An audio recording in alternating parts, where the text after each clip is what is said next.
चल के रहेंगे। तो देखते हैं आज का विषय उपवास क्या है। उपवास बाइबल के अनुसार कैसे करें। किसके अनुसार? बाइबल के अनुसार कैसे करें। यही हमको सब बातें क्या करते हैं, सिखाता है। हालेलुया। लोग अगर फास्टिंग का मतलब है ये अगर उसके अनुसार नहीं करता है, कोई भी सेवक हो, कोई भी विश्वासी हो, कोई भी व्यक्ति क्यों ना हो, अगर इसके मुताबिक नहीं करते हैं तो आप जान लेना कि वो गलत है। हालेलुया। तो उसी के मुताबिक मैं आज आपको बताऊंगा। तो उपवास बाइबल के अनुसार कैसे करें, संपूर्ण शिक्षा मैं आपको अभी बताऊंगा। और उपवास प्रार्थना कैसे और क्यों। हालेलुया। फास्ट हम जानते हैं बाइबल के अनुसार क्या रहे, उपवास, फास्टिंग। उपवास का मतलब इंग्लिश शब्द क्या है, फास्टिंग। तो फास्टिंग जो है, उपवास कैसे करें बाइबल के अनुसार, और उसका जो प्रार्थना है उसको हम कैसे करें, तो उसके विषय में आपको मैं बातें बताऊंगा। तो आते हैं हम कि देखिए उपवास बाइबल के अनुसार कैसे करें और उपवास प्रार्थना की सामर्थ्य क्या होती है। हालेलुया। उन विषय में आज हम सीखेंगे। हालेलुया। उन विषय में हम क्या करेंगे, सीखेंगे। तो उपवास का अर्थ क्या है मैं उसको अभी बताऊंगा। फास्टिंग का मतलब क्या है मैं उसको अभी बताऊंगा। हालेलुया। कितना जन जानना चाहते हैं फास्टिंग का मतलब, उपवास का मतलब। हालेलुया। फास्टिंग का मतलब आप जानने होंगे,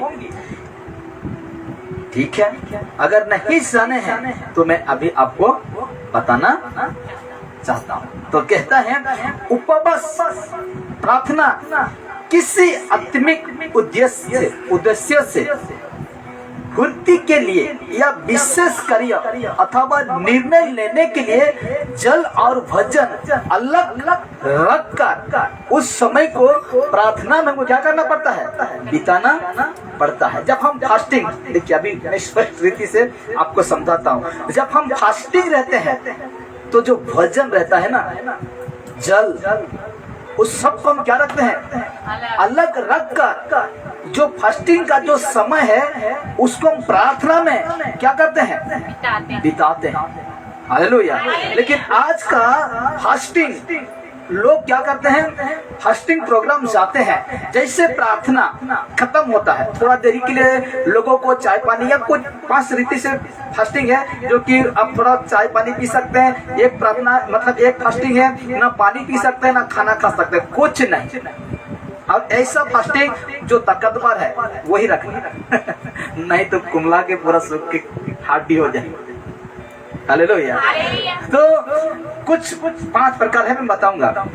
बाइबल में 5 प्रकार को हम पाते हैं। तो उसी प्रकार कहा जाता है जो फास्टिंग, जो उपवास है, जो सब कुछ को अलग रखकर, खाना पीना चीज को अलग रखकर हम परमेश्वर के साथ उस प्रार्थना में, वचन में हम क्या करते हैं, समय बिताते हैं। हालेलुया। जिस प्रकार मैंने शुरू से कहा कि आप घर में यदि फास्टिंग रहते हैं, उपवास रहते हैं और अकेले हैं, कितने जन हैं, अकेले हैं, परमेश्वर के सम्मुख में बैठकर प्रार्थना करते हैं कि आपका जीवन में पवित्र आत्मा अगुवाई करता है। मेरे कहने से नहीं होगा कि आज मैं फास्टिंग प्रोग्राम रखेंगे कि जबरदस्त, ऐसे नहीं होगा। लेकिन आपको तैयार करने के लिए एक व्यक्ति है हम लोग के साथ, वो है कौन, पवित्र आत्मा, जो कि यीशु को भी पवित्र आत्मा लेकर गया 40 दिन के लिए फास्टिंग के लिए। हालेलुया। तो उसी प्रकार जो कि आज हमें प्रार्थना में जो गैप रहता है, क्या कह रहा था मैं, आजकल फास्टिंग रखते हैं सेवक लोग, जो गैप रह जाता है ना, उसमें लोग क्या करते हैं, 5 मिनट 10 मिनट में कोई मोबाइल देखता है, कोई क्या देखता है, ना जाने कैसे कैसे करते हैं। हालेलुया। तो ये सारे ध्यान से हमको अलग रहना है। हालेलुया। इसीलिए कहता है कि उस समय को प्रार्थना एवं आत्मिक संगति में बिताने की प्रतिक्रिया को उपवास कहते हैं। हालेलुया। हालेलुया। जो समय को आज हम दिए हैं आत्मिक संगति आत्मिक संगति में बिताने की प्रक्रिया को उपवास फास्टिंग कहते हैं। हालेलुया। अभी फास्टिंग है और अब थोड़ा समय मिलेगा, अभी फिल्म देखते हैं, दुनिया चीज का चिंता परेशान को आपका जीवन में डालते हैं, ये फास्टिंग नहीं है। हालेलुया। ये उपवास नहीं है। संपूर्ण जीवन को हम जितने देर तक अभी फास्टिंग रखेंगे, उपवास रहेंगे, तो हमें प्रार्थना में, ये वचन में यीशु के साथ हमको अभी जीवन क्या करना है, बिताना है। हालेलुया। देखिए, उपवास बस अपने आप को परमेश्वर के सम्मुख नम्र दिन करने की प्रक्रिया है। हालेलुया। जो ये बताता है कि हमारी निर्भरता परमेश्वर पर। हालेलुया। इसको कहते हैं उपवास। जब रहते हैं तो परमेश्वर के सम्मुख नम्र दिन करने की प्रक्रिया, यानी हमको नम्र बनना है, हमें एक ऐसा बन जाना है, एक बच्चे की तरह। हालेलुया। एक बच्चे की तरह बन जाना है। एक बच्चा, ना उसको कोई टेंशन रहता है, ना कोई उसको परेशान रहता है, कोई इसको चिंता, कुछ नहीं रहता है। हालेलुया।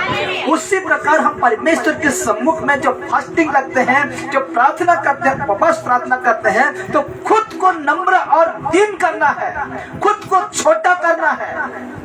हालेलुया। परमेश्वर के सामने खुद को दीन कर देना है, जो ये बताता है कि हमारा निर्भरता, हमारा भरोसा, हमारा आशा पूरा ही परमेश्वर पर होना चाहिए। हालेलुया। परमेश्वर पर होना चाहिए। हम लोग का सोच विचार, हम लोग का जो कुछ भी है, सारे चीजों को हम परमेश्वर के हाथों पर निर्भरता, जिसको कहते हैं परमेश्वर पर भरोसा छोड़ देना है। हालेलुया। परमेश्वर पर छोड़ देना है और हम पूरे मन से परमेश्वर का वचन की प्रति ध्यान लगाना है, परमेश्वर का वचन को सुनना है। अभी आप भूखा है, हो सके आपका शारीरिक भूखा है, लेकिन अभी आपका आत्मा खाना खा रहा है। हालेलुया। परमेश्वर का ये वचन को सुनकर जो आत्मा हम लोग का अंदर एक आत्मा दिया है, वो आत्मा का वचन यही है जो कि परमेश्वर का मुंह से निकला हुआ शब्द है। हालेलुया। ये पवित्र बाइबल में जो वचन है वही उसको खाता है। हालेलुया। हालेलुया। तो अभी हम लोग का तन मन शरीर प्राण जो कुछ भी है, सारे परमेश्वर के हाथों में अभी समर्पण कर दीजिए। हालेलुया। परमेश्वर के हाथों में समर्पण कर दीजिए। इसीलिए एक वचन पढ़ेंगे, मत्ती सुसमाचार 9 उसका 15 निकालिए। 9 उसका 15 जल्दी से जल्दी हम पढ़ेंगे और हम वचन को देखेंगे। मत्ती सुसमाचार 9 उसका 15 आयत में बाइबल इस प्रकार लिखा जाता है। हाँ, 9 का 15 को लिखा जाता है। देखिए, यीशु ने उससे कहा, हाँ पढ़िए 15, 9 का 15।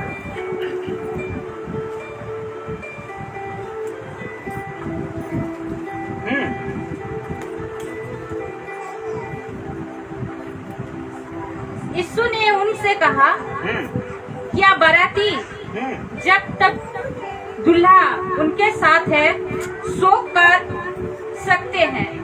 शोक क्या लिखा गया है? शोक। हालेलुया। लिखा जाता है मत्ती 9 का 15 इस प्रकार लिखा, जब यूहन्ना के शिष्यों ने, किसका शिष्यों? यूहन्ना, बपतिस्मा देने वाला यूहन्ना के शिष्यों ने यीशु से सवाल किया, यीशु मसीह से कुछ बातें पूछा, सवाल किया कि उसके चेले उपवास क्यों नहीं करते। तो उसने उत्तर दिया, यीशु ने उत्तर दिया उन लोगों को जो शास्त्री फरीसी लोग यीशु से कहते हैं कि यूहन्ना का शिष्य तो क्या करते हैं? उपवास करते थे, फास्टिंग रहते थे। ठीक उसका 14 को पढ़ते हैं तो लिखा जाता है, 14 से पढ़ने से आपको समझ में आएगा। हाँ 14। तब यूहन्ना के चेलों ने उनके पास आकर कहा, क्या कारण है कि हम और फरीसी इतना उपवास करते हैं, पर तेरे चेले उपवास नहीं करते? यीशु से कहते हैं कि तेरे चेले क्यों उपवास नहीं करते, क्यों फास्टिंग नहीं रहते हैं। तब यीशु मसीह ने उनको उत्तर देते हैं और कहते हैं, जब दूल्हा उनसे अलग किया जाएगा उस समय वे उपवास करेंगे। हालेलुया। वो दूल्हा किसको कह रहा है? यीशु खुद कह रहा है कि मैं इसके संग हूँ, जब मैं ऊपर उठाया जाऊंगा तो ये लोग करेंगे, क्या करेंगे? उपवास करेंगे। तो इसको कहते हैं कि देखिए, जब तक ये लोग कहने से क्या वो चेले लोग उपवास किए? नहीं किए। इन चेलों के जीवन में पवित्र आत्मा काम किया। तो जब उपवास किया और कहाँ किए थे उपवास, मैं उसको भी रखूंगा, और किस विषय के लिए उपवास रहे थे मैं उसको भी आपको बताऊंगा। तो कहा जाता है उपवास का बाइबल संदेश को हम देखेंगे क्या है। तो लिखा गया है, निकालिए, ओयल और उसका 2:12, उसमें हम पढ़ते हैं तो अद्भुत वचन लिखा गया है। ओयल का 2:12, देखिए उसका जो संदेश क्या है, उपवास का मतलब क्या है, उसका जो विषय क्या है, तो उसको हम क्या करेंगे अभी जानेंगे। तो लिखा गया है, देखिए ओयल 2:12, पढ़िए। तो भी यहोवा की यह वाणी है, अभी भी सुनो, उपवास के साथ रोते पीटते अपनी पूरी मन से फिर कर मेरे पास आओ। हालेलुया। कहता है कि यहोवा की यह वाणी है कि तुम रोते पीटते हुए, हालेलुया, तुम यहोवा के समीप आओ, उपवास करते तुम परमेश्वर का समीप आओ। हालेलुया। तो एक बात बताना चाहता हूँ, देखिए ये जो विषय हम देखें कि रोते पीटते हुए तुम उपवास करो, ठीक है, हम देखेंगे नहीं अभी, रोते पीटते तुम क्या करो? उपवास करो। तो ये जो उपवास है बताऊंगा कि आपको रोते पीटते हुए अभी आना नहीं है। हालेलुया। रोते पीटते हुए आपको आना नहीं है, लेकिन हम लोग का जो मुख्य जो उपवास है अभी हम वहां तक नहीं पहुंचे, मैं बताऊंगा। लेकिन कैसे करते थे वो पिछले दिनों में, उन सभी को मैं बता रहा हूँ। ये ओयल नबी के मुताबिक ये वचन कहता है कि यहोवा का ये परमेश्वर की आज्ञा है, यहोवा की ये वाणी है, उपवास के साथ फिर कर मेरे पास आओ। तो परमेश्वर चाहते हैं हम उपवास करके उसके पास आए। उस समय की बात है जो उपवास रहते थे और बड़े बड़े परमेश्वर असंभव को संभव करते थे। तो उसी प्रकार लिखा जाता है। और एक वचन निकालिए, यशायाह नबी 58 का 6 आयत को निकालिए। 58 का 6 आयत। तो इसमें कहा जाता है, परमेश्वर कहते हैं जिस उपवास में मैं प्रसन्न होता हूँ, देखिए जिस उपवास, जिस फास्टिंग में मैं उपवास होता हूँ वो क्या है, देखिए यशायाह 56 को कहता है। हाँ, अर्थात पढ़िए 56, हाँ नहीं 58 का 6। हाँ, जिस उपवास से मैं प्रसन्न होता हूँ वह क्या यह नहीं कि अन्य से बचे हुए दासों और अंधेर सहने वालों का जुआ तोड़कर उसको छुड़ा लेना और सब जुओं को टुकड़े टुकड़े कर देना। हालेलुया। इसमें परमेश्वर क्या कहते हैं कि परमेश्वर कहते हैं कि जिस उपवास में वो प्रसन्न होता है, यशायाह 58 के मुताबिक 6 का अनुसार परमेश्वर के हृदय चाहते हैं। क्या चाहते हैं? मन चाहते हैं, दिल चाहते हैं। किसका? इंसान का। हालेलुया। कि दिल क्या हो? साफ हो। वो मनुष्य का हृदय क्या हो? साफ हो। हालेलुया। इसीलिए कहा दिल चाहते हैं उसके लोग उपवास करें और परमेश्वर पर पूर्ण रूप से निर्भर हो। हालेलुया। परमेश्वर पर उपवास करें और परमेश्वर के ऊपर क्या रखें? निर्भर रखें, मतलब भरोसा रखें। तब परमेश्वर उनके देश को और उनके परिवार को क्या करते हैं? आशीषित करते हैं। हालेलुया। उस समय परमेश्वर इस प्रकार, परमेश्वर के सामने पुराना जो नियम था उसमें इस प्रकार उपवास करते थे, परमेश्वर का उपवास करते थे, परमेश्वर का प्रार्थना विनती करते थे। तो उसी प्रकार और एक वचन निकल कर रखिए, प्रेरितों के काम 14:23, प्रेरितों के काम 14:23, और हम पढ़ेंगे उस वचन में क्या लिखा जाता है। हाँ, और एक जन निकल के रखना, प्रेरितों के काम उसी का 13 का 2 को जल्दी से जल्दी पढ़ेंगे और मैं आपको हर विषय को एक एक विषय को मैं समझाऊंगा, ठीक है। तो लिखा जाता है इस जगह में, देखिए, हाँ, प्रेरितों के काम 14:23 को पढ़ते हैं। और उन्होंने हर एक कलीसिया में उनके लिए प्राचीन ठहराए, हाँ। और उपवास सहित प्रार्थना करके उन्हें प्रभु के साथ सौंपा, जिस पर उसने उपवास किया था। हालेलुया। ये आ गया हम लोग का नया नियम। किधर आ गया? नया नियम में आ गया। लिखा जाता है, देखिए, प्रेरितों के काम 14:13 में इस प्रकार लिखा जाता है कि जिस प्रकार बहन ने पढ़ा कि उपवास के सहित मंडली में क्या किया जाता था? प्रार्थना किया जाता था। और क्यों करते थे? देखिए, पहली शताब्दी की कलीसिया, ये नया नियम का पहली शताब्दी की कलीसिया हम विश्वासी के लिए एक सबसे उत्तम उदाहरण है। हालेलुया। आज के पीढ़ी 21वीं सदी के लिए ये उदाहरण हम लोगों के लिए सबसे उत्तम है। उत्तम मतलब अच्छा है, जिन्होंने अपनी प्रत्येक महत्वपूर्ण निर्णय लेने से पहले उपवास करते थे। हालेलुया। कुछ काम को परमेश्वर का करने के लिए वो क्या करते थे?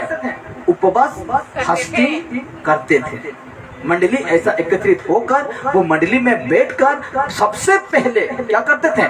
प्रार्थना करते थे। हालेलुया। हम भी इस प्रकार इस प्रोग्राम को जब हम लोग परमेश्वर हम लोग का जीवन में काम किए तो हम प्रार्थना किए थे कि नहीं? किए थे कि परमेश्वर इस प्रोग्राम के लिए हम जो तूने चाहा है वो सारे काम तेरे मुताबिक होने पाए। तो वो कलीसिया भी सबसे पहले निर्णय लेते थे और उपवास करते थे। हर कलीसिया में उपवास सहित प्रार्थना करते थे। हालेलुया। हर कलीसिया में उपवास सहित फास्टिंग सहित क्या करते थे? प्रार्थना करते थे। और वे लोग जब उपवास सहित प्रार्थना कर रहे थे 14:23 में, प्रेरितों के काम 14:23 में, वे लोग जब उपवास सहित प्रार्थना कर रहे थे तब परमेश्वर का आत्मा, प्रेरित 13:2 पढ़िए, 13:2, प्रेरित 13:2। आप सब कोई रेडी रहना, कोई बाइबल लेकर आए हैं, मैं आपको हर वचन पढ़ाऊंगा। हाँ। जब वे उपवास सहित प्रभु का उपासना कर रहे थे, हाँ। तो पवित्र आत्मा ने कहा। कौन कहा? पवित्र आत्मा। सब वो एकत्रित थे, जब वो उपवास में सब कोई प्रार्थना कर रहे थे, वो उस समय कौन कहा? पवित्र आत्मा ने कहा। पवित्र आत्मा ने कहा, मेरे लिए बरनबास और शाऊल को उस काम के लिए अलग करो जिसके लिए मैंने उन्हें बुलाया है। हालेलुया। मेरे लिए पौलुस को, पौलुस को और बरनबास को मेरे काम के लिए क्या करो? अलग करो। उस समय कौन बातें किया? पवित्र आत्मा वो कलीसिया में बातें किया और कहा कि मेरे लिए बरनबास को और पौलुस को मेरे काम के लिए क्या करो? अलग करो। हालेलुया। हालेलुया। तो आज भी हमें परमेश्वर के काम के लिए प्रार्थना करना है। परमेश्वर के काम के लिए हमें फास्टिंग, जिसको कहते हैं उपवास, रहना है। अगर ऐसा करते हैं तो परमेश्वर हम लोगों के लिए सीधा मार्ग निकालेगा, हमसे बाइबल के वचन के अनुसार बातें करेंगे और वो आज ये कलीसिया उस गांव तक, वो शहर तक जरूर पहुंचेगा। हालेलुया। हालेलुया। भले ही आज हम इतना लोग दिख रहे हैं, लेकिन ऐसा समय आएगा, ऐसा वक्त आएगा, हर व्यक्ति परमेश्वर का वचन सुनने के लिए इस कलीसिया में हर परिवार जुड़ जाएगा। हालेलुया। हालेलुया। उस समय मनुष्य भर जाएगा, मनुष्य बहुत हो जाएंगे, परमेश्वर की ओर फिर आएंगे। जब हम लोग का प्रार्थना ऐसा होगा, जब हम लोग का फास्टिंग इस तरह से होगा, तो कलीसिया बढ़ते जाएगा, कलीसिया उन्नति करते जाएगा। हालेलुया। तो इस विषय को हमको ध्यान रखना है कि पौलुस का समय में, पतरस के समय में, जब ये लोग प्रार्थना करते थे, सबसे पहले निर्णय लेने से पहले फास्टिंग, उपवास रहकर प्रार्थना करते थे परमेश्वर से। और इसी में परमेश्वर बातें किया कि पवित्र आत्मा ने कहा कि पौलुस को और बरनबास को मेरे काम के लिए क्या करो? अलग करो। हालेलुया। अलग करो। खुद के लिए रहते हैं, रहिए, मैं मना नहीं कर रहा हूँ, लेकिन हम जितने दूसरे के लिए चिंता करेंगे आत्मिक बातों के लिए, परमेश्वर हम लोग का उतना क्या रखते हैं? चिंता रखते हैं। इसलिए देखिए, पुराने नियम में उनके ऐसा उदाहरण है जिन्होंने उपवास के साथ प्रार्थना किया और परमेश्वर ने उनकी प्रार्थना को सुना। हालेलुया। पुराना नियम में जिन्होंने उपवास के साथ प्रार्थना किया, उपवास के साथ प्रार्थना किया, उनकी प्रार्थना को सुना और अद्भुत चमत्कार हुए। क्या हुए? अद्भुत चमत्कार हुए। जैसे कि दानियेल को देखते हैं। किसको? दानियेल को देखते हैं तो गिड़गिड़ा कर प्रार्थना किया, वो उपवास किया। क्या किया? गिड़गिड़ा कर प्रार्थना किया, उपवास किया। दानियेल 9:3 में, दानियेल 9:3 में वो कैसा प्रार्थना करते हैं? गिड़गिड़ा का, रो का। हालेलुया। रोकर परमेश्वर के सामने प्रार्थना करते हैं और उपवास किए। और हम देखते हैं उसके कारण पूरे विश्व के लोग ने सच्चे परमेश्वर को पहचाना। हालेलुया। किसके कारण? दानियेल के कारण पूरे विश्व के लोग, वहाँ जितने लोग थे ना, बंदी बना कर रखा था। ओ राजा, कौन था राजा जानते हैं ना? नबूकदनेस्सर राजा जितने लोगों को बंदी बना कर रखा था, उस समय में वो परमेश्वर के सामने फास्टिंग रहा, उपवास रहा और गिड़गिड़ा कर प्रार्थना किया। और कहता है उस समय बहुत सारे लोगों ने सच्चे परमेश्वर को पहचाना। पढ़िए 9:3 लिखा जाता है, देखिए। हाँ, दानियेल, जैसे मैं कहूँ आपको निकल के रखना है। जिस वचन को मैं कहूंगा उस वचन को आपको निकल के रखना है, क्योंकि आपको पढ़ना है। 9:3। हाँ,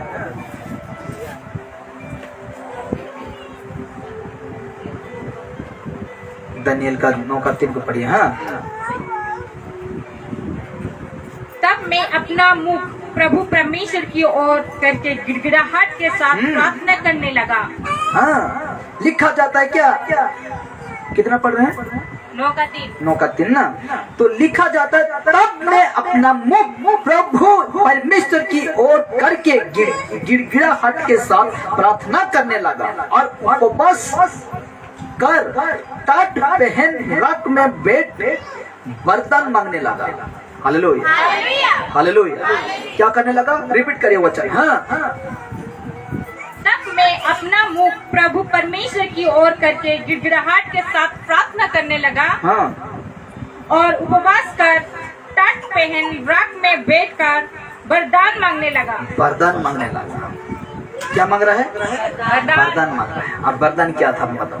तो लिखा गया इस जगह में, हम दानियेल 9:3 में देखते हैं तो हम देखते हैं इसके कारण पूरे विश्व के लोगों ने सच्चे परमेश्वर को पहचाना कि दानियेल का परमेश्वर जो अपने लोगों को शेर की मंदा से भी क्या करता है? बचा सकता है। और बहुत सारे लोग जान गए कि दानियेल जो प्रार्थना किया, उपवास किया और उसको सिंह का गुफा में फेंक दिया जाता है, लेकिन परमेश्वर उसको क्या करते हैं? बचा लेते हैं। तो आप देखेंगे कितना प्रकार का, मतलब उपवास कितना प्रकार का होते हैं। हालेलुया। ध्यान दीजिएगा, मैं फिर पूछूंगा 5 प्रकार में, 5-6 प्रकार जो भी है मुझे मिलता है मैं बताऊंगा। मैं फिर पूछूंगा कि कितना प्रकार का मैं आपको नाम पकड़ कर कहा। तो देखिए, पहला है, बड़े ध्यान से सुनना नहीं तो पछताना। फिर मैं जब पूछूंगा ना, धन्य है वो व्यक्ति, वो परीक्षा में क्या रहता है? स्थिर रहता है। Hallelujah, hallelujah. इसलिए कहा लोग मुख्य 5 प्रकार से उपवास करते हैं। 5 प्रकार से उपवास करते हैं। बाइबल के लोगों ने भी जब उपवास किया तो इन्हें 5 प्रकार से उपवास किया। Hallelujah, hallelujah. 5 प्रकार से क्या किए? उपवास किए। तो देखिए, पहला है संपूर्ण उपवास। संपूर्ण उपवास जो कि मैं अभी बताऊंगा। प्रेरितों के काम 9:9 निकल के रखिए। प्रेरितों के काम 9:9 को निकल के रखिए। देखिए, संपूर्ण उपवास अर्थात किसी भी प्रकार का भोजन या जल को ग्रहण नहीं करना। हालेलुया। यह वास्तविक उपवास है। इसमें कोई भी प्रकार का फल या जूस भी नहीं पीना। ये है संपूर्ण उपवास। इसको कहते हैं किसी भी प्रकार का भोजन या जल को ग्रहण नहीं करना। यह वास्तविक उपवास है। ये क्या है? वास्तविक उपवास है। और कहता है इसमें कोई भी प्रकार का जल या जूस भी नहीं पिया जाता। प्रेरितों के काम 9:9 को देखिए, प्रेरितों के काम 9:9 को देखिए। हाँ, वह 3 दिन तक ना देख सका और ना खाया और ना पिया। कौन है ये? पौलुस है। पौलुस को जिस दिन से अंधा हो गया, जिस दिन यीशु उसको चमकते हुए दिखाई देते हैं, उसका आंख अंधा हो गया, तो कहा जाता है इस प्रेरितों के काम 9:9 में कहता है ना उसने कुछ खाया ना कुछ पिया। हालेलुया। इसको कहते हैं संपूर्ण उपवास। कुछ नहीं खाया, कुछ नहीं पिया, ना फल खाया ना फल का जूस पिया, कुछ नहीं पिया। इसीलिए कहता है ना उससे ऋतु के काम 9:9 में कहना ना उसने कुछ खाया और ना कुछ पिया। प्रभु यीशु भी इसी प्रकार उपवास किए थे। हालेलुया। प्रभु यीशु भी इसी प्रकार क्या किए थे? उपवास किए थे। तो सक्षम व्यक्ति ही ऐसा उपवास को करें। सक्षम मतलब जानते हैं? दुर्बल कमजोर व्यक्ति ऐसा उपवास करने पाएंगे? नहीं पाएंगे। तो ये जो संपूर्ण उपवास है, अब ध्यान दीजिएगा, कुछ पानी नहीं पीना है, कुछ या तो खाना भी नहीं खाना है, पूरा ऐसे ही प्रार्थना में लगे रहना है। जिस प्रकार पौलुस 3 दिन तक कुछ देखा ही नहीं तो कैसे खाएगा? है? उसका आंख पूरा क्या कर दिया? परमेश्वर अंधा कर दिया, कुछ देखने नहीं पाया। और 3 दिन तक कुछ खाया ना कुछ पिया। इसको कहते हैं संपूर्ण उपवास। तो आइए देखते हैं, ध्यान देना, संपूर्ण उपवास में कुछ खाना पीना नहीं है। हालेलुया। ना फल खा सकते हैं, ना फल का जूस, ना चाय, ना पानी, ना कोई रोटी, कुछ भी खाने नहीं पाएंगे। दूसरा है सामान्य उपवास। दूसरा क्या है? सामान्य उपवास। इस उपवास में भोजन का त्याग कर सकते हैं, लेकिन पानी लिया जा सकता है। इसमें क्या कर सकते हैं? थोड़ा पानी भी पी सकते हैं। इस प्रकार के उपवास को सामान्य उपवास कहा जाता है। क्या कहा जाता है? सामान्य उपवास कहा जाता है। जो शारीरिक रूप से संपूर्ण उपवास करने में सक्षम नहीं है, वे इस प्रकार की उपवास में शामिल हो सकते हैं। हालेलुया। पहला वाला उपवास में क्या कहा मैंने? पहला वाला नाम क्या है?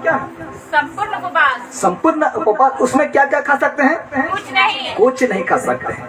और ऐसे उपवास को क्या कर सकते हैं? कौन व्यक्ति जो मजबूत है ना, वो व्यक्ति रख सकता है। लेकिन दूसरा क्या है? सामान्य उपवास, जो कि इसमें पानी पी सकते हैं, चाय भी पी सकते हैं। जो सक्षम नहीं है वो इस प्रकार का उपवास में शामिल हो सकते हैं। हालेलुया। ऐसे उपवास में आप शामिल हो सकते हैं। जो खाने नहीं पाएंगे ना, मतलब जैसे कि अभी हम थोड़ा देरी प्रार्थना किए तो हम थोड़ा रेस्ट करते हैं। रेस्ट मतलब 2-5 मिनट के लिए टाइम मिलता है ना, तो उससे हम थोड़ा चाय या पानी पी सकते हैं। ये नहीं कि पेट भर देंगे पानी पी के, बासी पानी, वैसे नहीं हो सकता। तो तीसरा है, देखिए तीसरा है असंख्य उपवास। हाँ, असंख्य उपवास, जो कि मैं अभी बताऊंगा। इस उपवास में दिन का 1 या 2 भोजन को त्याग किया जाता है। न रहने होने पर भी न सहने पर भी कुछ हल्का भोजन या नाश्ता लेकर भी प्रार्थना में शामिल हो सकते हैं।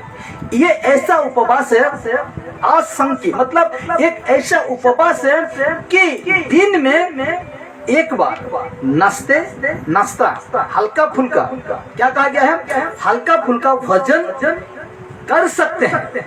अभी देखिए, अभी हम प्रार्थना किए हैं तो अब क्या खा सकते हैं? थोड़ा सा कुछ खा सकते हैं, कुछ, पूरा पेट भरा नहीं, कुछ खा सकते हैं, थोड़ा सा कुछ खा सकते हैं। ये इस चीजों को खा सकते हैं। परमेश्वर के दास दानियल ने कहा उन दिनों में स्वादिष्ट भोजन नहीं किया। दानियल 10:3 में जिस प्रकार पढ़े ना, हम 10:3 नहीं पढ़े, आप निकालिए। देखिए, दानियल भी 21 दिन उपवास रहा, लेकिन वो स्वादिष्ट भोजन नहीं खाया, जैसे कि मीट मछली, जैसे कि स्वादिष्ट भोजन नहीं खाया, लेकिन कुछ खाया था। 21 दिन वो क्या फास्टिंग रहा, उपवास रहा, लेकिन वो स्वादिष्ट भोजन नहीं खाया। पढ़िए 10:3 को पढ़िए, दानियल 10:3। तो ये उपवास ऐसा है कि हम कुछ खा सकते हैं, लेकिन मतलब मन चाहा खा नहीं सकते। फास्टिंग रहने से क्या लगता है, थोड़ा भूख लगने से मैं मछली खाता, मीट खाता, ऐसे नहीं खा सकते हैं, लेकिन कुछ खा सकते हैं। अभी पढ़ते हैं, देखिए। हाँ, 10 का 3 पढ़िए। धन्य लिखा जाता है, उन 3 सप्ताह के पूरे होने तक मैंने ना तो स्वादिष्ट भोजन किया और ना मांस खाया, तक मधु अपने मुंह से रखा, न अपनी देह में कुछ तेल लगाया। हालेलुया। 21 दिन, 3 सप्ताह कितना दिन होता है? 21 दिन। एक सप्ताह में कितना दिन? 7 दिन। तो 3 सप्ताह में कितना दिन होगा? 21 दिन। लेकिन पढ़िए।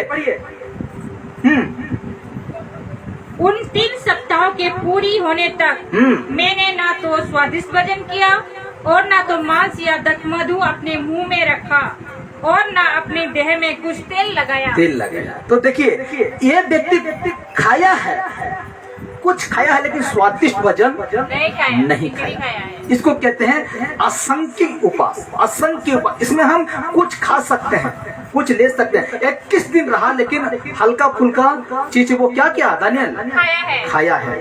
तो आते हैं हम अभी चौथा में आते हैं उचित आत्मिक उपवास। हालेलुया।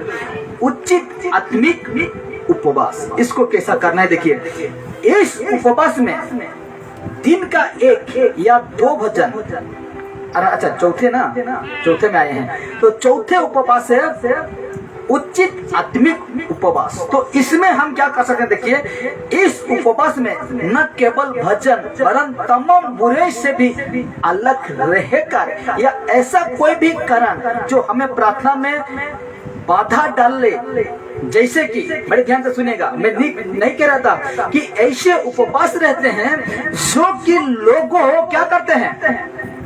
बुराई में रह जाते हैं। अभी हम प्रार्थना कर रहे हैं, उपवास में, फास्टिंग में। सोच लीजिए 3 दिन फास्टिंग में है, आपका प्रार्थना में जीवन बिताना चाहिए, लेकिन आप कैसे बिताते हैं? जैसे तैसे, काम चलाने के लिए जैसे तैसे बिताते हैं। लेकिन ये जो है चौथा उचित आत्मिक फास्टिंग उपवास, इस उपवास में न केवल भजन वरन तमाम बुराई से भी अलग रहेगा या ऐसा कोई भी उपकरण जो हमें प्रार्थना में बाधा डाले। प्रार्थना में क्या डाले? बाधा डाले। जैसे देखिए, जैसे मोबाइल या कंप्यूटर या आदि से भी दूर रहना, ताकि परमेश्वर के साथ ज्यादा समय बिता सके। हालेलुया। ये आत्मिक उपवास है। हमें मोबाइल से, टीवी से, दुनियादारी की बातों से, कंप्यूटर से, इन सारे चीजों से क्या रहना है? अलग रहना। यही तो चीज है जो कि हम लोग का आत्मिक जीवन में बाधा डालते हैं। हालेलुया। आत्मिक जीवन में क्या डालते हैं? बाधा डालते हैं। इनसे हमको दूर रहना, ताकि परमेश्वर के साथ ज्यादा समय बिता सके। हालेलुया। हमें परमेश्वर के साथ ज्यादा समय बिता सके और अपने उस दिन के वचन को भूखों को या जरूरतमंद को दान करना। हालेलुया। जितना हम फास्टिंग है ना, जो आहार हम खाते हैं उस दिन, वो जिस जरूरतमंद को, उसको हमको क्या करना है? देना है। हालेलुया। ऐसे व्यक्ति को हमको दे देना है खाना कि तुम खाओ, कहकर हमको क्या करना है? खाना देना है। इसलिए तो कहा, ऐसा या 58 का 6 में हम पढ़े थे कि नहीं? पढ़े थे, लेकिन और एक बार हम पढ़ेंगे वो वचन को। हाँ, 58। अब 5वां तो बहुत अद्भुत है, बहुत भयंकर है। अब सुन के दिमाग हिलेगा अभी दिमाग खिलेगा, होश उड़ेगा। कौन सा होश? आत्मिक होश उड़ेगा। हालेलुया। लिखा गया है यशायाह नबी 58 का 6 को पढ़े और एक बार पढ़ते हैं। हाँ, जिस उपवास से मैं प्रसन्न होता हूँ, वह क्या यही है? ठीक से, जिस उपवास से मैं प्रसन्न होता हूँ, परमेश्वर कहता है जिस उपवास में मैं खुशी होता हूँ, प्रसन्न होता हूँ, वह क्या यही नहीं कि अन्याय से बने हुए दासों और अंधर सहने वालों का जुआ तोड़कर उसको छुड़ा लेना और सब जुओं को टुकड़े टुकड़े कर देना। हाँ, आगे थोड़ा पढ़िए। क्या वह यह नहीं कि अपनी रोटी भूखों को बांट देना, हाँ, अनाथ और मारे मारे पीटे हुए को अपने घर ले आना, किसी को नंगा देकर वस्त्र पहनाना, हाँ। और अपने जाति भाइयों से अपने को ना छिपाना। आगे पढ़िए। हाँ, तब तेरा प्रकाश वो फट के समान चमकेगा और तू शीघ्र चंगा हो जाएगा। हाँ। तेरा धर्म तेरे आगे आगे चलेगा। हाँ। यहोवा का तेज तेरे पीछे रक्षा करते चलेगा। हालेलुया। और मस्त लिखा है, नीचे पढ़ेंगे तो कहा जाता है ये है उचित आत्मिक उपवास है, जो कि हमें हर बुरे भजन से तो दूर रहते हैं, खाना पीना से तो दूर रहते हैं, लेकिन उन बुराइयों से भी हमको क्या रहना है, दूर रहना है, ताकि हम परमेश्वर के साथ ज्यादा समय बिता सके। मुझे अभी पिछले दिनों का बात याद आता है, जब फास्टिंग प्रोग्राम 3 दिन रखा जाता था, तो मैं सोचता हूँ कि मैं कैसे बिता रहा था वो जीवन को। सोच के मुझे अभी खुद को शर्म लगता है। खुद को क्या लगता है? शर्म लगता है कि मैं किस रीति से अपना फास्टिंग जीवन को बिता रहा था। हालेलुया। यहाँ कहता है, बाइबल में लिखा जाता है कि हमें परमेश्वर के साथ ही क्या करना है, जीवन को बिताना है। लेकिन वहाँ तो दुनिया रीति का बातचीत होकर, छोड़िए उस बातों को। तो ऐसा कहता है कि परमेश्वर कहता है कि अपना रोटी क्या करना, दूसरों को देना, बांट देना, जरूरतमंद को दान करना। ऐसे उपवास से परमेश्वर प्रसन्न होते हैं। हालेलुया। ऐसे फास्टिंग से परमेश्वर क्या होते हैं, प्रसन्न होते हैं। अब पांचवा है, 5 नंबर वाला देखिए क्या लिखा जाता है, बड़े ध्यान से सुनिएगा, ये अभी आत्मिक होश उड़ाएगा आपका। तो लिखा जाता है 5वां उपवास, झूठा या दिखावा उपवास। हालेलुया। क्या है? झूठा और दिखावा उपवास। कैसे? पास्टर कहिए फास्टिंग अच्छे, जैसे तैसे मुझे क्या करना पड़ेगा, समय को निकलना पड़ेगा, कुछ भी खा के या कुछ भी जैसे करके भी मुझे निकलना होगा। इसीलिए कहता है निकल के रखिए। मत्ती सुसमाचार 6:16 को निकल के रखिए। लिखा जाता है, प्रभु यीशु ने कहा, जो दूसरों को दिखाने के लिए उपवास रखते हैं, जैसे फरीसी और सदूकी रखते थे। फरीसी लोग और सदूकी लोग रखते थे ताकि लोग जाने कि वे उपवास कर रहे हैं। हालेलुया। पढ़िए वचन। हाँ, 6:16। जब तुम उपवास करो, हाँ, तो कपटियों के समान तुम्हारे मुंह पर उदासी ना छाई रहे। जब तुम उपवास करते हो तो कपटियों के समान, भूखे मुँह कैसे करते? भूख लगता है तो मुंह को बना के रखते हैं पूरा कपटी के समान। अरे खिलना चाहिए आपका मुंह, मुस्कुराना चाहिए। हालेलुया।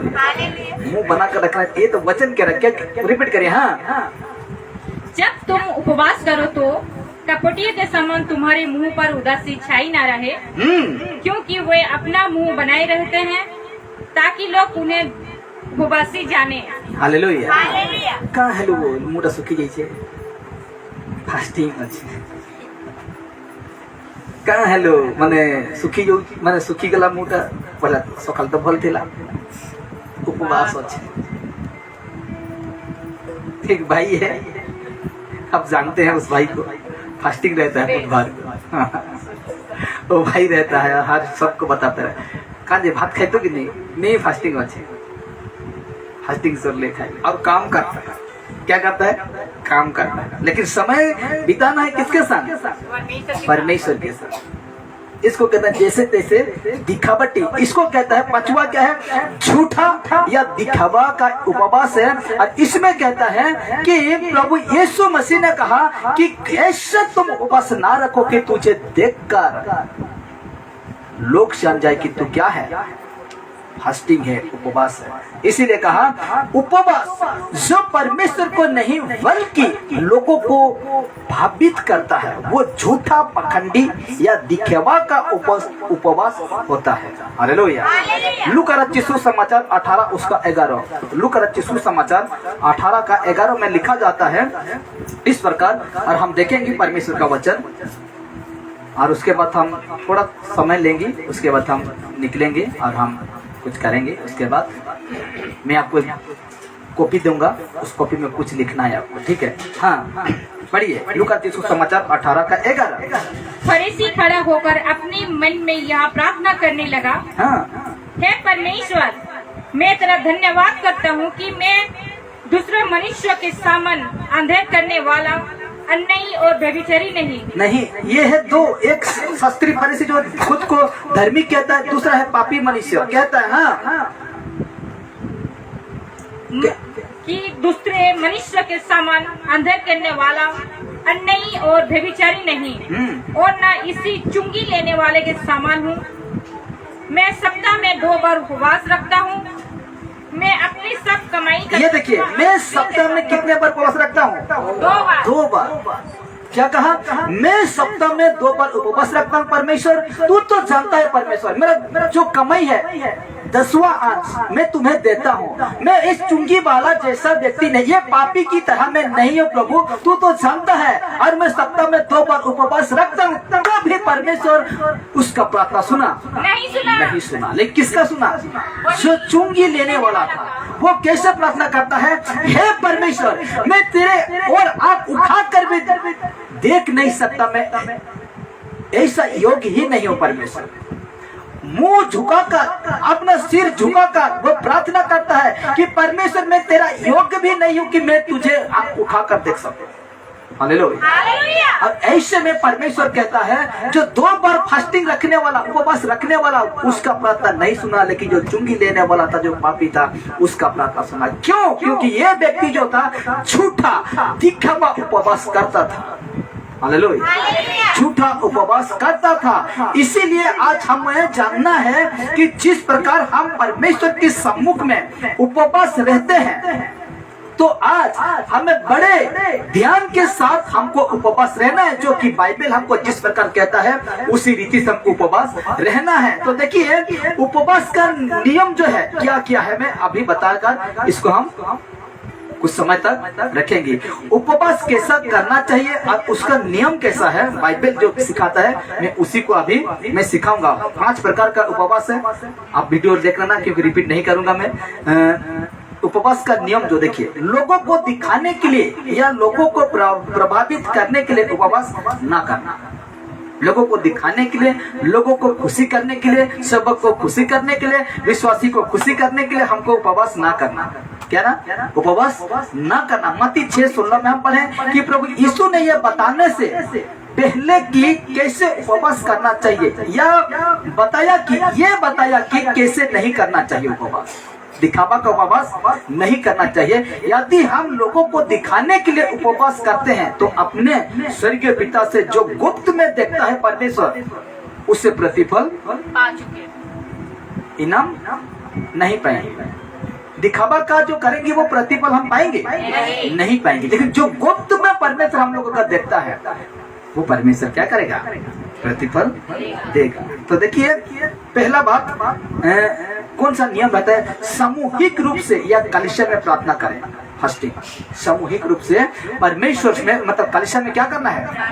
प्रार्थना करना है। देखिए, बाइबल में अनेक उदाहरण है जहाँ सामूहिक रूप से प्रार्थना की गई और परमेश्वर ने उस प्रार्थना में आशीष दिया। जैसे निनेवे के लोगों ने, जानते निनेवे के लोगों ने प्रार्थना की और परमेश्वर ने पूरा का पूरा देश को नाश होने से बचा लिया। निनेवे देश को परमेश्वर ने क्या कहा था? मैं इस देश को नष्ट कर दूंगा, क्योंकि इनका जो गलत व्यभिचार, जो कत्ल मर्डर जो है मेरे कानों तक पहुंच गया है, जो निनेवे देश है, मैं उसको क्या कर दूंगा? नष्ट कर दूंगा। लेकिन देखिए, और परमेश्वर, उन लोगों ने क्या किया? निनेवे के लोगों ने क्या किया? प्रार्थना और परमेश्वर से उपवास रहा और पूरा देश को नाश होने से बचा लिया। योना में हम पाते हैं, हाँ कि नहीं? तो कहता है, और यहोशाफात, बड़े ध्यान से सुनना, यहोशाफात राजा ने राज्य में 3 शत्रु, यहोशाफात राजा ने राज्यों में 3 शत्रु सेना से आक्रमण कर दिया। तब उसने उपवास प्रार्थना की और परमेश्वर ने उसे विजय किया। हालेलुया।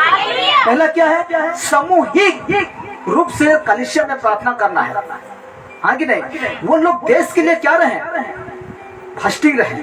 तो हमें भी आज गांव टोला जो भी है, शहर है, उसके लिए क्या करना है? उपवास करना है, फास्टिंग करना है। जैसे कि ये लोग के, निनेवे के लोग के, उस देश में 1,20,000 से ज्यादा लोग बस करते थे। उनको परमेश्वर क्या कर दिए? बचा दिए। तो उसी प्रकार यहोशापात राजा के राज्यों में 3 शत्रु सेना, हाँ 3 शत्रु सेना ने आक्रमण कर दिया। तब उसने उपवास प्रार्थना की और परमेश्वर ने उन्हें क्या दिलाया? विजय दिलाया। हालेलुया। तो उसी प्रकार पहला है सामूहिक रूप से हमें क्या करना है? कलीसिया में प्रार्थना करना है। दूसरा है अकेला व्यक्तिगत भी उपवास करें। हालेलुया। अकेला में व्यक्तिगत अपना जीवन के लिए भी क्या करना है? उपवास करना है। जैसे कि 6-7 को निकालिए, मत्ती 6:17 को निकालिए, मैं पढ़ने के लिए कहूंगा। हमें अकेले भी प्रार्थना करना चाहिए। लिखा है, जब तू प्रार्थना करे तो अपने सिर पर तेल मल और मुंह धो, ताकि लोग नहीं बल्कि तेरा पिता जो स्वर्ग में है तुझे उपवास जाने। हालेलुया। तुझे क्या जाने? उपवास जाने। पढ़िए मत्ती 6:17 को। परंतु हाँ, जब तू उपवास करे परंतु जब तू क्या कहा गया है? जब तू हुआ कि नहीं? मुझे कहता है जब तू, आपको कह रहा है जब तू, हाँ एक मतलब एक आ रहा है कि नहीं? जब तुम लोगों, ऐसे नहीं, जब तू, हाँ इसे तो मैंने कहा अकेला व्यक्तिगत भी उपवास कर सकते हैं। हाँ परंतु हाँ, जब तू उपवास करे तो अपने सिर पर तेल माल और मुंह धो ले, मुंह धो, ताकि लोग नहीं परंतु तेरा पिता जो गुप्त में है तुम्हें उपवासी जाने। हालेलुया।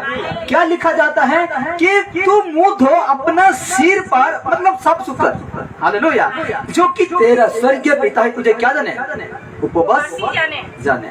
हालेलुया। अब व्यक्तिगत में भी अकेला भी क्या रख सकते हैं? उपवास रख सकते हैं।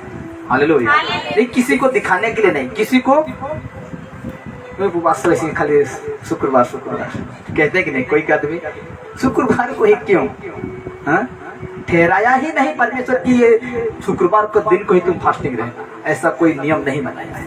इसलिए आप अकेला व्यक्तिगत के लिए भी उपवास कर सकते हैं और प्रार्थना के साथ उपवास करें। हालेलुया। वही है नियम परमेश्वर का। प्रार्थना के साथ क्या करें?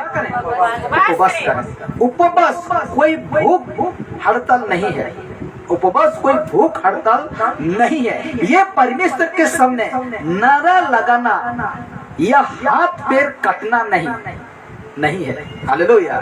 जैसे कि लोग आज क्या करते हैं, देखना उसका उपवास जो रहता है, देखना उसको कैसा होता है, उसका चलन उसका देखना। तो लिखा गया है उपवास कोई भूख हड़ताल नहीं है, ये परमेश्वर के सामने नारा लगाना या हाथ पैर कटना नहीं है, बल्कि नम्र होकर प्रार्थना विनती करना आवश्यक है। हालेलुया। प्रार्थना विनती का नम्र होकर हमको उपवास में प्रार्थना करना है। उपवास में जितनी बनो जो बनो, ये क्या है? ये कुछ नहीं है। इसमें कहा जाता है कि हमको हाथ पैर कटना ये जो नहीं है उपवास, हमें नम्र होकर प्रार्थना विनती करना आवश्यक है। यदि उपवास में प्रार्थना नहीं है तो वो उपवास नहीं है। हालेलुया। प्रार्थना में है और प्रार्थना में जो उपवास में है और प्रार्थना नहीं करते हैं तो वो उपवास नहीं है, वो फास्टिंग नहीं है, वो फास्टिंग नहीं है। उपवास रखकर पूरे दिन बिस्तर में सोते रहने से भी वो उपवास नहीं है। हालेलुया। उपवास रहकर बिस्तर में सोएंगे या प्रार्थना नहीं करेंगे, ये मतलब ये फास्टिंग नहीं है, ये आपका उपवास नहीं है। कई लोग क्या करते हैं, ठीक है सोई थोका लगा कहते हैं कि नहीं, ऐसे करते के तो सो जाएंगे शाम तक, आज अच्छा मस्त समय पार हो गया, अभी मैं मेरा फास्टिंग तोड़ सकता हूँ, खा सकता हूँ। तो ये है प्रार्थना के साथ उपवास, मतलब प्रार्थना के साथ उपवास करें। प्रार्थना भी होना चाहिए, उपवास भी होना चाहिए। भात के साथ क्या खाते हैं? खाते हैं। सब्जी खाते हैं कि नहीं? तो उसी प्रकार भात के साथ सब्जी और प्रार्थना के साथ उपवास करते हैं तो ठीक है। अगर नहीं करते हैं तो वो आपका प्रार्थना मतलब उपवास नहीं है। देखिए, वचन के साथ और वचन के अनुसार उपवास करें। वचन के साथ, यीशु के साथ और यीशु मसीह के साथ ही आप क्या करें? उपवास करें। उपवास प्रार्थना में परमेश्वर के वचन का बहुत बड़ा महत्व है। क्या है? बहुत बड़ा महत्व है, मुख्य है। ध्यान देना, भी लिखा जाता है वचन के साथ और वचन के अनुसार उपवास करें। उपवास प्रार्थना में फास्टिंग प्रार्थना में जो कि आप बैठते हैं, अभी जो हो रहा है, उपवास प्रार्थना में परमेश्वर के वचन का बहुत बड़ा महत्व है। प्रभु यीशु ने कहा, तुम केवल रोटी से नहीं बल्कि परमेश्वर के वचन से भी जीवित रहोगे। हालेलुया। यीशु ने क्या कहा? तुम मनुष्य केवल रोटी से नहीं परंतु वचन से, जो परमेश्वर का मुंह से निकला हुआ वचन से भी क्या रहेगा? जीवित रहेगा। किससे कहा? शैतान से। तो उसी प्रकार हमें वचन के साथ ही उपवास करना है और प्रार्थना विनती के साथ परमेश्वर का उपवास करना है। तो कहा जाता है परमेश्वर का वचन ही हमारे लिए मार्गदर्शक है। क्या है? मार्गदर्शक है कि कैसे उपवास रखें। उपवास और प्रार्थना में परमेश्वर हमें अपने वचन से बातें करते हैं। हालेलुया। क्या सुने? उपवास में और प्रार्थना में परमेश्वर हमें किससे बातें करते हैं? वचन से बातें करते हैं। और एक एक वचन हम लोग का जीवन में हमें बातें कर रहा है। कौन? परमेश्वर बातें कर रहा है। इसलिए ध्यान दीजिए, भात पानी को ध्यान मत दीजिए। तो आगे देखते हैं। तो कहा गया है पश्चातापी मन के साथ उपवास करें। पश्चातापी मतलब जानते हैं ना? पश्चाताप सब कुछ को भुलाकर पूरा पश्चाताप के लिए, छुटकारा के लिए भी क्या करना है? उपवास करना है। इसलिए कहा घमंड या क्रोध में उपवास करना व्यर्थ है। तू को सुरो मैं भी को कहते हैं कि नहीं? अच्छा, तू शुक्रवार करता है, मैं शुक्रवार से रविवार तक करूंगा, है कि नहीं? घमंड। इसीलिए कहा गया है पश्चातापी मन के कारण उपवास करें। घमंड या क्रोध में उपवास करना व्यर्थ है। परमेश्वर का वचन बताता है अपने संपूर्ण मन से और रोते पिटते अर्थात नम्र हृदय के साथ मेरे पास आओ। ओएल 2:12 मत पढ़ना भी। ओएल 2:12 में कहता है संपूर्ण मन से मेरे पास आओ और क्या करो? उपवास करो।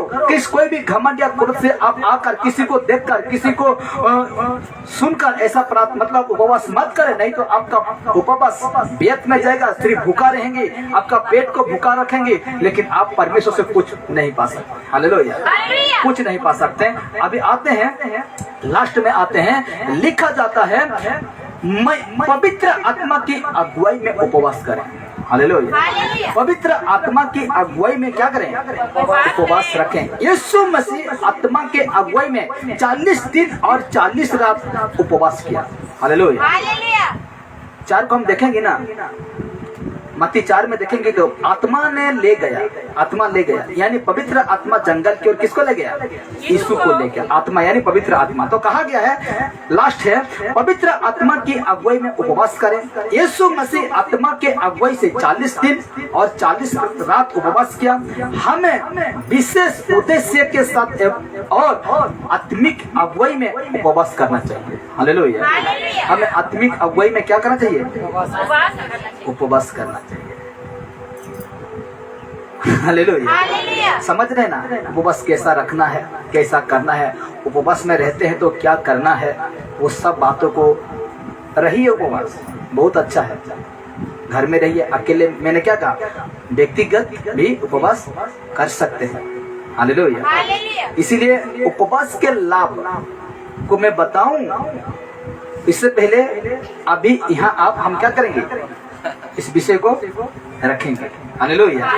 उपवास हम रखते हैं ना, उसका लाभ क्या है, उसमें सावधानी क्या मिलता है हमको, मैं उसको भी अभी बताऊंगा। लेकिन उसके वहां जाने से हम अभी कुछ समय के लिए आप मुंह सूख गया होगा, उसके लिए चाय पानी कुछ हो जाए, उसके बाद हम ठीक 10 मिनट उसके बाद हम फिर से प्रार्थना बैठेंगे, अंतिम प्रार्थना करेंगे और हम इस सभा को रखेंगे। हालेलुया। तो इसमें लिखा जाता है, देखिए उपवास के जो हम लाभ मिलता है ना, क्या लाभ मिलता है। बाइबल में परमेश्वर के दासी हैं। थोड़ा सा मैं बताकर अभी इसको हम समाप्त करेंगे, फिर से चालू करेंगे। बाइबल में परमेश्वर के दास दासियां जब उपवास के साथ प्रार्थना किया तब परमेश्वर ने बड़े बड़े अद्भुत काम को उनके जीवन में और उनके देश में किया। Hallelujah, hallelujah.